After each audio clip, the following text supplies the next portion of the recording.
everyone. I wanted to welcome you out to my Katharine's Creatures, and this is a series where I get to talk a little bit about and touch base upon various mythological beast beings and the like pulled from lore worldwide.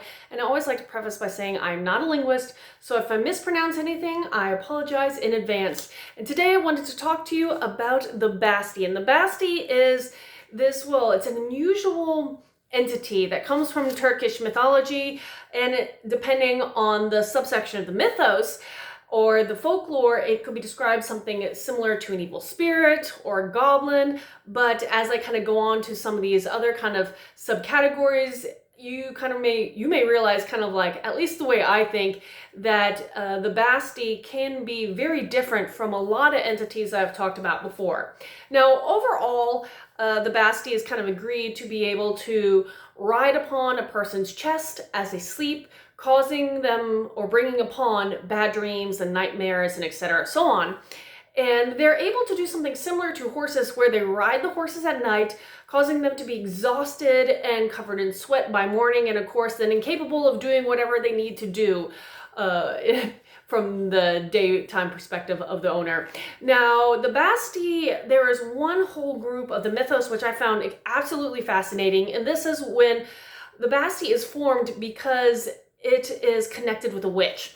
So when a witch goes into a trance, the soul of the witch leaves the body and can sometimes enter in animals, and in so creating a Basti. And the animals that are capable of turning into one of these Basti creatures are frogs, cats, horses, dogs, oxen, birds, bees, and even wasps. And in this new form, it allows the witch kind of new entity to be able to fly. It could be able to fly over and or hover over water, and again give the witch these unusual properties and capabilities that would not be able to do in her or their natural form. Now, the Basti witch, if they die or when they die, could be able to return then as a ghost. So you have the Basti living creature, and then the second wave after they die come back as a witch.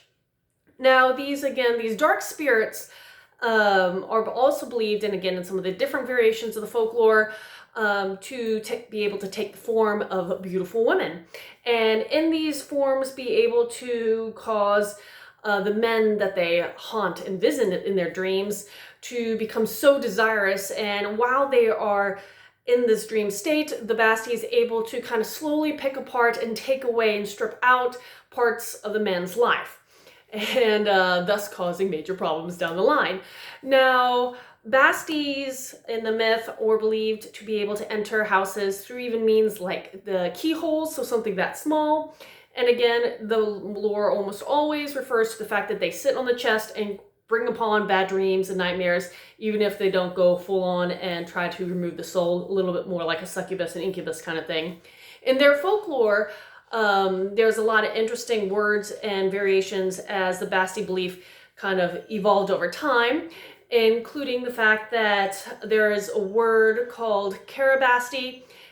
Translates, I think, to black pressure. You may hear my dog in the background. And it's the Turkish word for nightmare. So I thought that was interesting. There's also a word called Karabazium, hopefully I pronounced that right. And that is a word that means a Basti attack. So anytime these entities cause problems.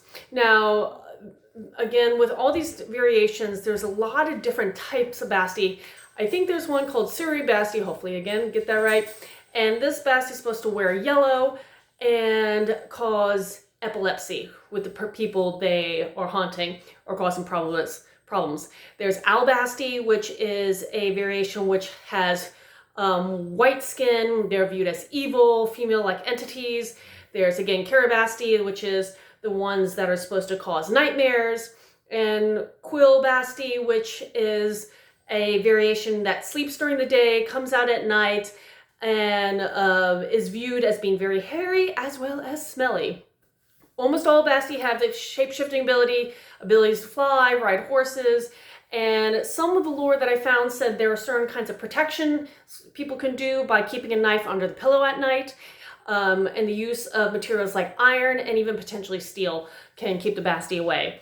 But that's all I have right now. If you have any questions about this or anything else, post them in the comments below or reach out to me on any of my social media. And until next time, everyone, Skål.